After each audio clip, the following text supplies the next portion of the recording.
আজকে বিউলির ডালের সঙ্গে একটু আলু ঝিঙে পোস্ত করলাম। আলু ঝিঙে পোস্ত করার জন্য কড়াইতে প্রথমে আমি তেল দিয়ে শুকনো লঙ্কা দিয়ে দিলাম, একটু হিং দিলাম আর 5 ফোড়ন দিলাম। এবার এর মধ্যে আমি একটা বড় পেঁয়াজ কেটে রেখেছিলাম কুচো করে, সেটা দিয়ে দিলাম। একটু নাড়াচাড়া করে এর মধ্যে আমি টুকরো করে কেটে রাখা আলুগুলো দিয়ে দিলাম। আলু দিয়ে নাড়াচাড়া করছি, করে এবার আমি লবণটা দিয়ে দিচ্ছি পরিমাণ মতন। লবণটা দেওয়ার পরে আমি ঝিঙেগুলো ছেড়ে দিলাম।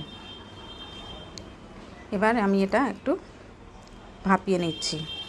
কাঁচা লঙ্কা দিয়ে দিয়েছি 2-3টে, একটু ভাপিয়ে নিলাম, দিয়ে অল্প করে জল দিয়ে এটা ভাপিয়ে নিচ্ছি।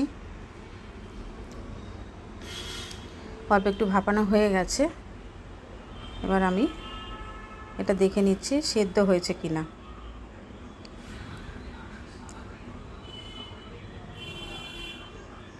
এবার এর মধ্যে আমি কাজু আর পোস্ত বেটে রেখেছিলাম 3 চামচ মতো, সেটা দিয়ে দিলাম।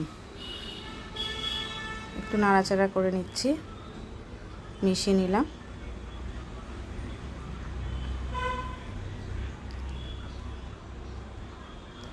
সর্ষের তেল দিয়ে দিলাম, কাঁচা সর্ষের তেল ওপর থেকে, তাহলে স্বাদটা ভালো আসে। আমার ঝিঙে আলু পোস্ত রেডি হয়ে গেছে।